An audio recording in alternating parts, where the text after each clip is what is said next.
10 में फिक्सिंग पर बहुत बड़ा खुलासा। करोड़ों क्रिकेट फैंस की आंखें खुली रह जाएंगी।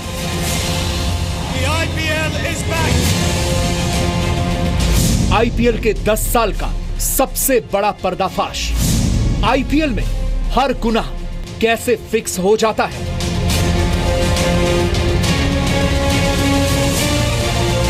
स्टेडियम के बाहर भी खेलते हैं सट्टेबाज।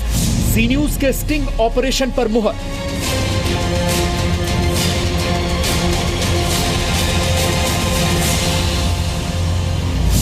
गुरुनाथ को बचाने का खेल किसने फिक्स किया?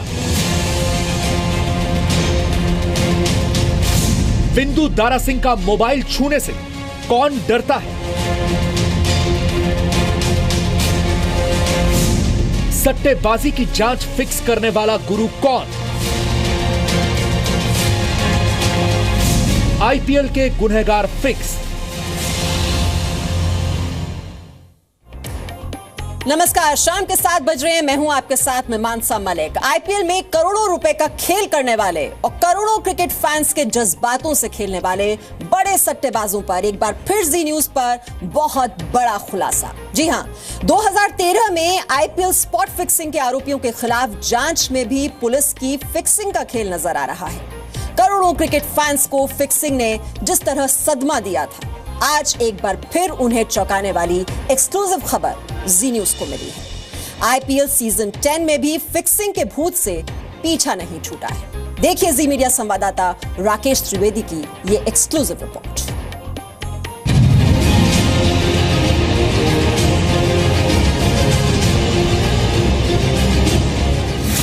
आईपीएल, इंडियन प्रीमियर लीग, वो खेल जिसने क्रिकेट की दुनिया को बदल कर रख दिया।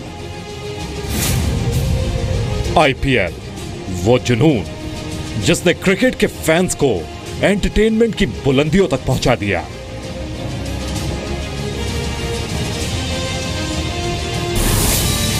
आईपीएल, वो गुनाह जो स्टेडियम से लेकर सट्टेबाजी की दुनिया तक फैला हुआ है।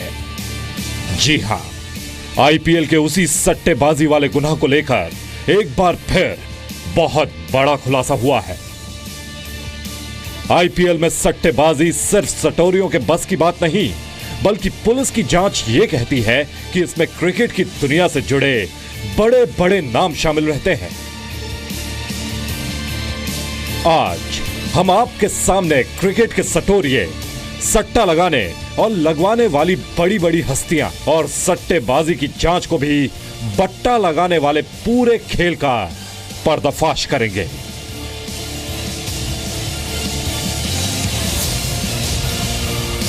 सबसे पहले आपको दिखाते हैं कि आईपीएल में सट्टेबाजी का यह खेल कहां से शुरू हुआ था और कैसे जी न्यूज इस मामले में पुलिस और अदालत समेत पूरी दुनिया के सामने सच लाया था।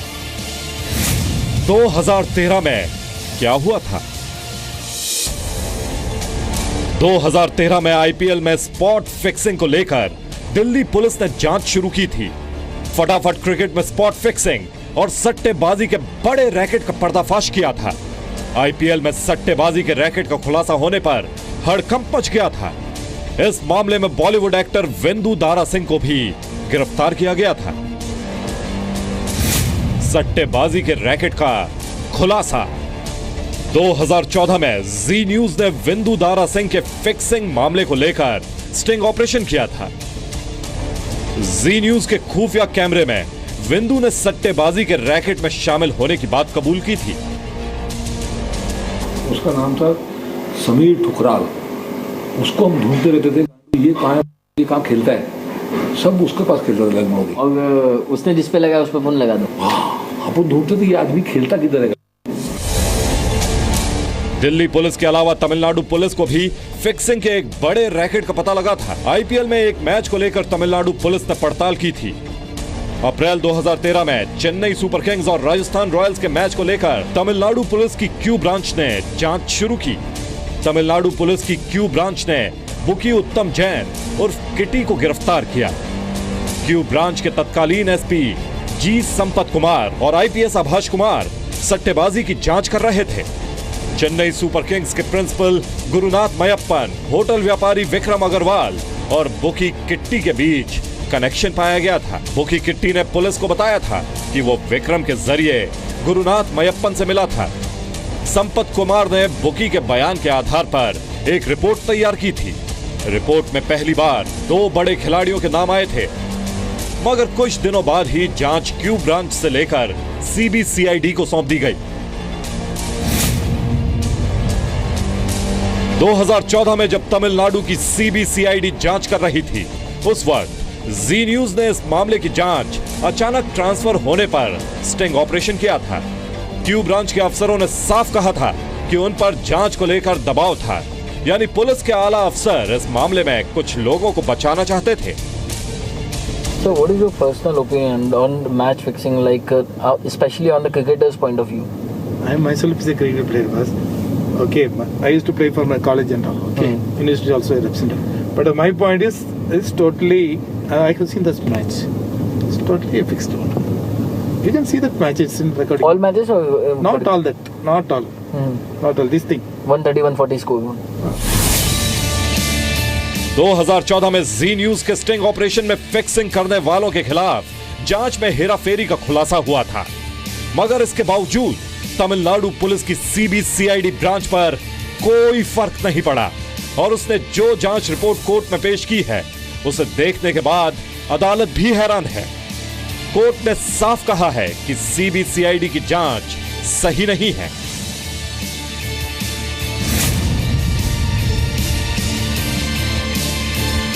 चेन्नई सुपर किंग्स और राजस्थान रॉयल्स के बीच बैटिंग, बॉलिंग और टोटल स्कोर तक सब कुछ कैसे फिक्स हुआ था, इस बात की ईमानदारी से जांच होती तो गुरुनाथ मयप्पन समेत तमाम बड़ी हस्तियों को बचने का कोई मौका नहीं मिलता।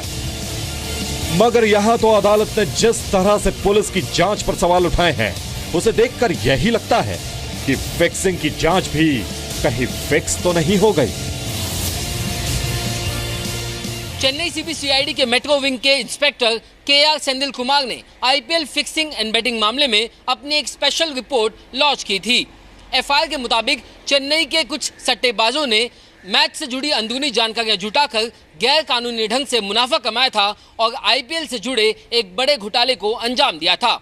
इस मामले में जांच पूरी कर सीबीसीआईडी हेडक्वार्टर के डिप्टी सुपरिटेंडेंट ने इस मामले में महज तमिलनाडु पुलिस एक्ट और तमिलनाडु गेमिंग एक्ट के तहत अपनी फाइनल रिपोर्ट सबमिट की। तो जिस तरह आईपीएल के खेल में किसी भी पल कुछ भी हो सकता है, एक सरप्राइज एलिमेंट उसमें होता है और दर्शक हैरान रह जाते हैं, ठीक उसी तरह आईपीएल में फिक्सिंग की जांच भी आपको हैरान कर देगी। चेन्नई कोर्ट ने सीबीसीआईडी की फाइनल रिपोर्ट पर जो कुछ भी कहा है, वो आईपीएल के पल पल बदलने वाले खेल से भी ज्यादा चौंकाने वाला है।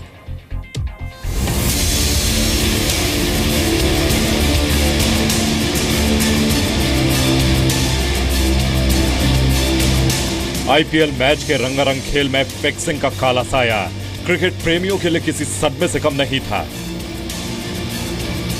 मगर इस मामले की जो जांच की गई और फाइनल रिपोर्ट लगा दी गई, वो भी कम हैरान करने वाली नहीं है। देखिए तमिलनाडु पुलिस की सीबीसीआईडी ने फिक्सिंग की जांच में क्या कर दिया। सीबीसीआईडी ने फिक्सिंग के बावजूद हल्की धाराओं में केस दर्ज किया। तमिलनाडु पुलिस एक्ट और गेमिंग एक्ट के तहत केस दर्ज कर फाइनल रिपोर्ट लगा दी। सीबीसीआईडी ने आईपीसी की धारा 420 यानी धोखाधड़ी और 120 बी यानी आपराधिक साजिश की धारा हटा दी। सख्त धाराएं हटाने पर सीबीसीआईडी ने कोर्ट को कोई जवाब नहीं दिया। बुकी किट्टी के सबसे पहले वाले बयान को आधार नहीं बनाया गया, जिसमें फिक्सिंग का कनेक्शन सामने आया था। सीबीसीआईडी ने सटोरिया किटी के 3 विरोधाभासी बयान दर्ज किए, जिससे केस कमजोर हो गया। पुलिस ने फाइनल रिपोर्ट में यह भी पता लगाने की कोई कोशिश नहीं की कि सटोरियो तक मैच की सारी जानकारी कैसे पहुंचती थी।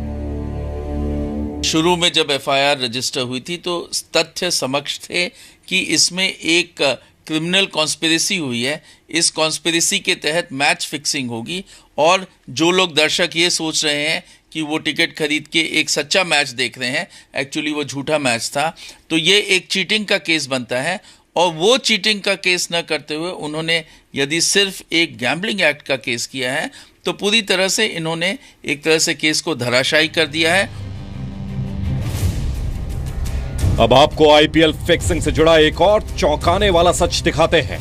फिक्सिंग की जांच को फिक्स करने के लिए कैसे पहले जांच ट्रांसफर कराई गई और फिर आरोपियों को बचाने का खेल किया गया। चेन्नई कोर्ट ने फिक्सिंग की जांच में हुए घोटाले पर कई अहम सवाल उठाए हैं। सीबीसीआईडी की फाइनल रिपोर्ट में आरोपी गुरुनाथ मयप्पन, होटल कारोबारी विक्रम अग्रवाल और बुकी किटी के बीच कनेक्शन की ठीक से जांच नहीं की गई। मयप्पन और विंदु दारा सिंह के कनेक्शन की पड़ताल नहीं की गई। मयप्पन, विंदु दारा सिंह, विक्रम अग्रवाल और किट्टी के फोन डिटेल्स की जांच नहीं की गई। आईपीएल मैच के दौरान चारों आरोपियों के मोबाइल टावर की लोकेशन को पुलिस ने स्टैब्लिश करने की कोशिश नहीं की। कोर्ट ने क्यू ब्रांच को दिए गए सबूतों की जांच ना करने पर भी सवाल उठाया। कोर्ट ने यह भी पूछा कि फिक्सिंग के आरोपियों ने सूचना तकनीक और साइबर स्पेस एक्ट का गलत इस्तेमाल तो नहीं किया। फाइनल रिपोर्ट में सभी 23 सिम कार्ड अनजान लोगों के नाम पर रजिस्टर्ड होने की बात कही गई है, जबकि आरोपियों के नाम पर एक भी सिम कार्ड का जिक्र नहीं है। दूसरों के नाम पर सिम कार्ड हासिल करना गैर कानूनी है, लेकिन सीबीसीआईडी ने इस पर कुछ नहीं किया। मुंबई पुलिस ने गुरुनाथ मयप्पन से उसके 6 सिम कार्ड बरामद किए, जबकि तमिलनाडु पुलिस ने अपनी फाइल रिपोर्ट में सिर्फ 2 सिम कार्ड के कॉल डिटेल्स का जिक्र किया है। मैच से जुड़ी अंदरूनी जानकारियां देने की शिकायत के बावजूद मयप्पन के बाकी 4 सिम कार्ड को लेकर कोई जांच नहीं की। सट्टेबाजी के लिए इस्तेमाल किए जाने वाले कोड वर्ड्स को लेकर कुछ नहीं किया गया। तो इतना बड़ा मामला और जांच में इतने लूप होल्स छोड़ दिए गए। सीधे चलते हैं मुंबई। राकेश त्रिवेदी इस वक्त हमारे साथ हैं। राकेश, 2 साल में जांच पूरी हुई और किस तरह से बचाने की कोशिश की गई ये हमने रिपोर्ट में दिखाई ही दिया। अब जब कोर्ट ने कहा है कि गहन जांच होनी चाहिए, इस बात की क्या गारंटी है कि इन अहम सुरागों को एक बार फिर से दबाया नहीं जाएगा? बिल्कुल सही कहा मीमांसा आपने। इसमें बहुत कम उम्मीद है कि एक बार फिर से जो है इनके कानों तक जूं तक रेंगेगी। ये जो 18 पेज की रिपोर्ट हमारे पास है, जो ऑर्डर कॉपी है, उसके बावजूद भी हमें नहीं लगता कि उसके ऊपर जो कुछ ज़्यादा गहन जांच की जाएगी, क्योंकि सूत्रों से हमें ये जानकारी मिल रही है कि तमिलनाडु पुलिस में जो आला अफसर हैं वो इसकी तमाम जो तड़जोड़ कोशिश कर रहे हैं कि ये मामला जो है दोबारा इन्वेस्टिगेट करने के बजाय किसी नए मजिस्ट्रेट के पास चला जाए और इसको लेकर के उनके पास दूसरे किसी कोर्ट के सामने मामला ट्रांसफर करने के लिए किस तरीके के उनके पास लीगल जो रास्ते अवेलेबल हैं इसको लेकर कि वो तलाश कर रहे हैं। तो ऐसे में अगर आने वाले वक्त में ये मामला किसी और कोर्ट के पास ट्रांसफर हो जाए तो हमें जो अचरज नहीं होना चाहिए। जाहिर सी बात है, अगर इस मामले में कोई सेंट्रल एजेंसी अगर इसको इन्वेस्टिगेट करती तो शायद जो कड़ी है वो उन खिलाड़ियों तक भी पहुंचती जो खेल में भी फिक्सिंग और फिर जांच में भी ये फिक्सिंग का खेल, और एक ये बड़ा धोखा है क्रिकेट प्रेमियों के साथ।